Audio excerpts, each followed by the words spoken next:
से पहले और काबिलियत से ज्यादा कुछ मिल जाए या हो जाए तो टिकता नहीं है। निमेश की फैक्ट्री के साथ भी कुछ ऐसा ही हुआ था।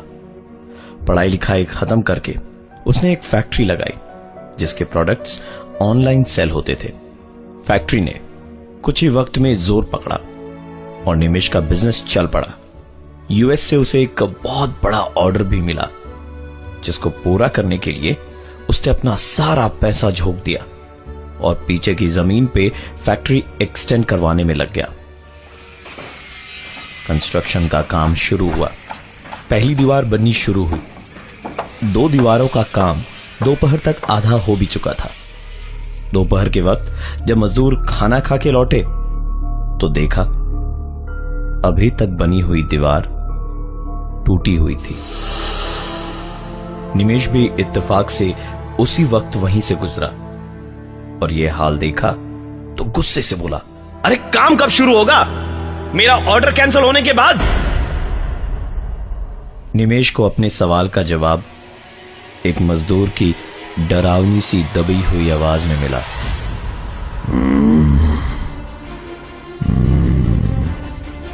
नहीं बनने दूंगा, बनने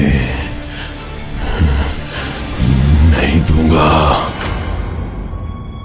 निमेश वैसे भी बहुत शॉर्ट टेम्पर्ड इंसान था और ऐसी बातें सुनकर उसका गुस्सा और ज्यादा बढ़ गया था।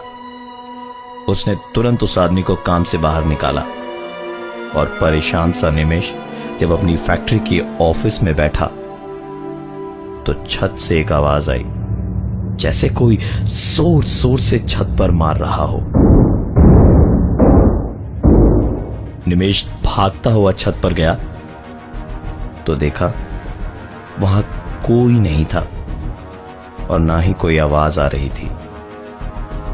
निमेश उसी जगह पर जाकर खड़ा हुआ जहां से आवाज आई थी। उस जगह जमीन पर एक खरोंच तक नहीं थी।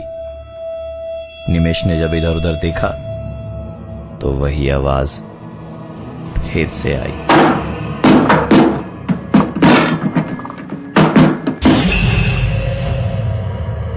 फर्क सिर्फ ये था कि इस बार आवाज छत के नीचे यानी कमरे के अंदर से आ रही थी। निमेश अब नीचे भागा और जाके देखा जहां से पहले वो आवाज आ रही थी वहां छत के उतने हिस्से में एक छेद था और उसका मलबा नीचे कमरे में बिखरा पड़ा था। कुछ मजदूर उसने वहां कंस्ट्रक्शन वाली साइड से हटाकर छत बनवाई में लगा दिए। निमेश फैक्ट्री के दूसरे हिस्से में प्रोडक्शन के काम को देख ही रहा था कि एक मजदूर भागा भागा चीखता हुआ आया, साहब! अरे साहब देखिए क्या हो गया। निमेश ऊपर छत पर गया तो देखा कि एक मजदूर बुरी तरह छटपटा रहा था, तड़प रहा था। देख के ऐसा लग रहा था जैसे कोई उसे मार रहा हो।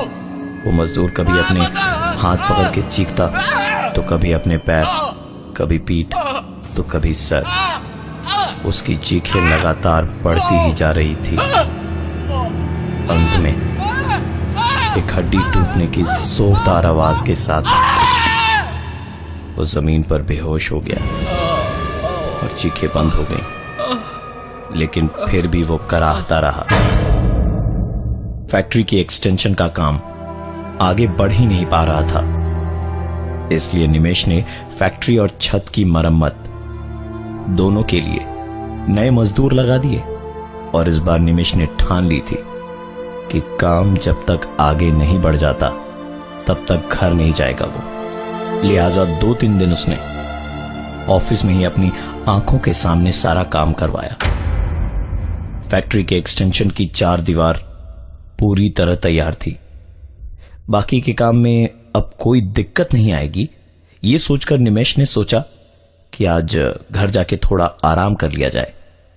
निमेश थका हुआ था लेकिन इस बार परेशान नहीं था।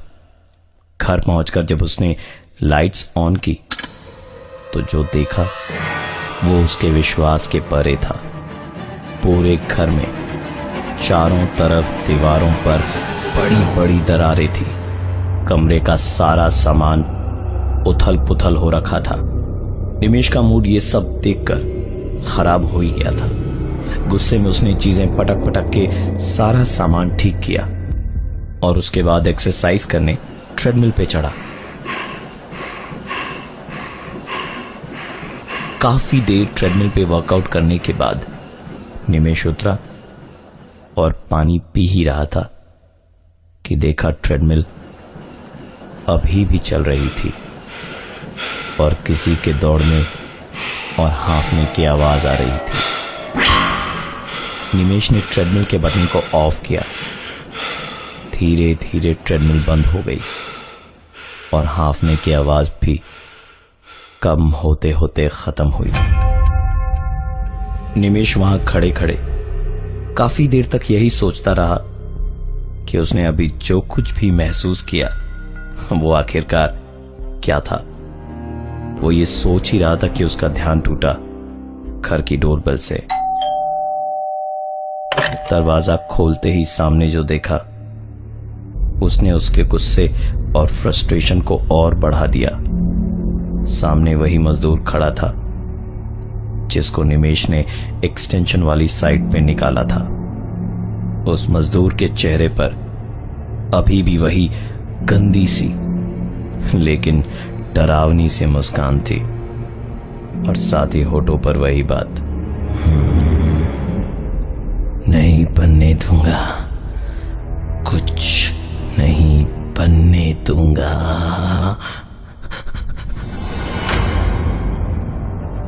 निमेश गुस्से से जबड़े को भींचते हुए बोला, चुपचाप यहां से चला जा और दोबारा मत दिखना, वरना हड्डियां तोड़वा के फेंकवा दूंगा कहीं। वो मजदूर डरा या घबराया नहीं, मुस्कुराता हुआ चुपचाप वहां से उसी बात को दोहराता हुआ चला गया। नहीं बनने दूंगा, कुछ भी नहीं बनने दूंगा। निमेश ने दरवाजा बंद किया और किसी तरह गुस्से का घूंट पीकर रह गया और यही सोचता रहा कि अगली बार वो इसको छोड़ेगा नहीं। निमेश दरवाजा बंद करके अंदर आया तो देखा जिसे ऑफ करके वो दरवाजा खोलने गया था वो ट्रेडमिल अभी भी चल रहा था और अभी भी ट्रेडमिल की आवाज के साथ और एक आवाज आ रही थी। निमेश के ट्रेडमिल को बंद करने के बाद भी ट्रेडमिल चलती रही और किसी के हाँफने की आवाज आती रही। किसी तरह सारे वहम को दिल से निकालकर निमेश जब सोने गया तो उसे हल्के फुल्के झटके से लगे। ऊपर देखा तो सीलिंग पर लगा पंखा हिल रहा था।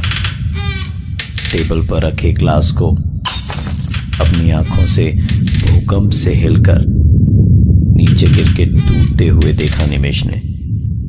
हो न हो ये भूकंप ही था।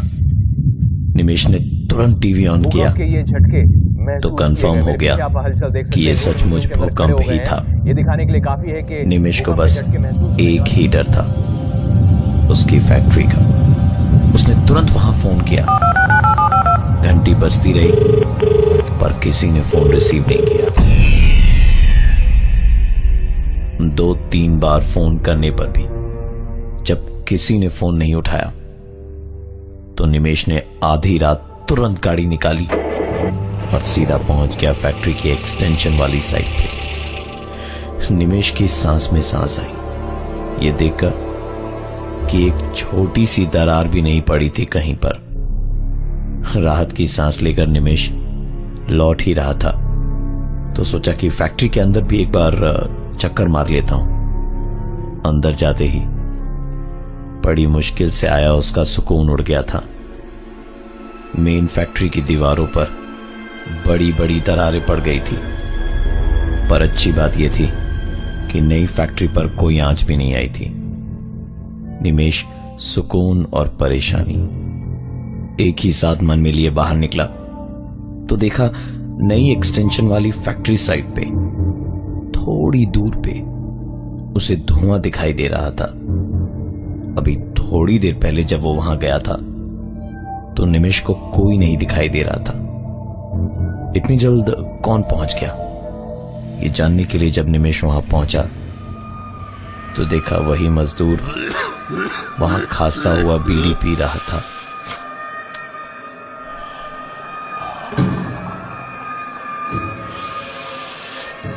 गुस्से से भरा निमिष कुछ बोलता, इससे पहले ही वो मजदूर बोला, कहा था ना नहीं बनने दूंगा। तुम जैसे जैसे यहां बिल्डिंग बनवाओगे वैसे वैसे मैं तुम्हारा घर और फैक्ट्री तोड़ता जाऊंगा। निमिष ने कभी किसी का बुरा नहीं किया था, हाथ उठाना तो बहुत दूर की बात है, लेकिन अब उससे बर्दाश्त नहीं हुआ और कुछ भी सोचे बिना उस मजदूर को पूरी तरह पीटने लग गया। निमिष की आंखों में खून और सर पर गुस्से का पागलपन इतना ज्यादा था कि इस वक्त उसे होश ही नहीं था कि वो क्या कर रहा है। वो बस पागलों की तरह उस मजदूर पे अपने हाथ पैर चलाए जा रहा था और जो मुंह में आए उसे बोले जा रहा था। इतनी बुरी तरह मार खा के किसी भी इंसान की जान निकल जाती। निमिष की चिल्लाने की आवाजें सुनकर सिक्योरिटी गार्ड्स भागे भागे वहां आए, निमिष को काबू में किया और सिर्फ एक ही सवाल पूछा जो काफी था निमिष को एक और झटका देने के लिए। अरे सर क्या हो गया, ये क्या कर रहे हैं आप, ऐसे हवा में हाथ पैर क्यों चला रहे हैं? निमेश वहां से सर झुकाए चुपचाप अपने केबिन में जाके बैठा। 2 घूंट उसने पानी पिया ही था कि तभी केबिन का लैंड फोन बजा। उठाया तो फोन के दूसरी तरफ से आवाज आई, कहा था ना नहीं बनने दूंगा।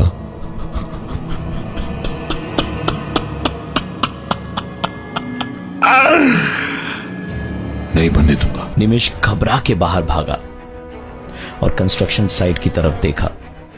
वहां सब कुछ ठीक था। वापस केबिन में आकर फोन उठाया। वो मजदूर हंस रहा था और फिर वही कह रहा था, कहा था ना नहीं बनने दूंगा। निमेश फिर भड़क गया और चिल्लाकर बोला इस बार, जब देखो नहीं बनने दूंगा, नहीं बनने दूंगा, तू है क्या बे?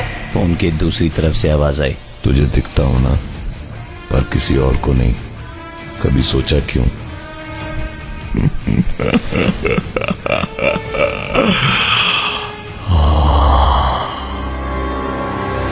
कि ठीक उसी वक्त निमेश का फोन बजा। फोन पर एक मेल आया था। ये उन्हीं लोगों का था जिन्होंने यूएस से उसे ऑर्डर दिया था और मैसेज में लिखा था कि टाइम पे फर्स्ट डिलीवरी नहीं मिल पाने के कारण कंपनी निमेश को दिया हुआ पूरा ऑर्डर कैंसिल कर रही है। निमेश के सर पर जैसे बहुत जोर की बिजली गिरी हो। उसका सारा पैसा, सारा नाम, सारी मेहनत डूब गई थी। लेकिन फोन पे मजदूर की हंसी अभी भी आ रही थी। अब निमेश ने अपना आपा खोया। लैंडलाइन का रिसीवर उठा के बहुत शांत होके बोला, नहीं बनने देगा ना?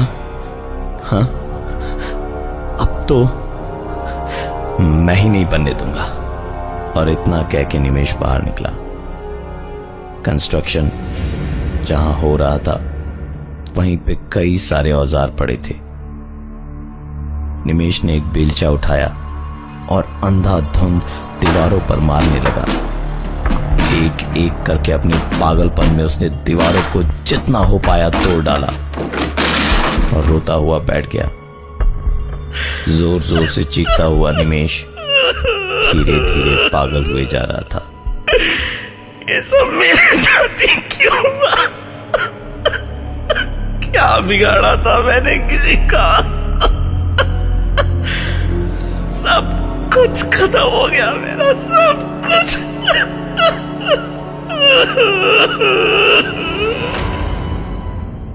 रोते बिलखते निमेश की नजर अचानक एक तरफ गई जहां उसने अपने वहशीपन में दीवार तोड़ के नींव तक गड्ढा कर दिया था।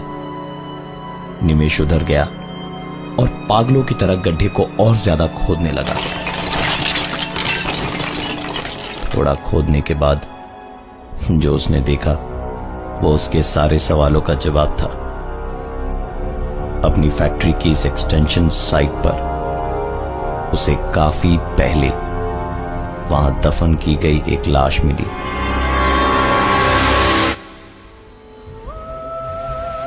इस लाश वाली जमीन पर ही कंस्ट्रक्शन का काम शुरू हुआ था और शायद इसीलिए ये काम कभी पूरा भी नहीं हो पाया।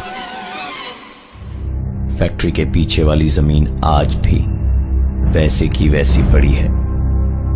निमेश ने दोबारा कभी वहां पर कुछ भी बनाने की कोशिश नहीं करी। इन सारी घटनाओं के बाद निमेश की जिंदगी में दोबारा कभी ऐसी कोई प्रॉब्लम नहीं आई और ना ही वो मजदूर जो निमेश को दिखाई देता था।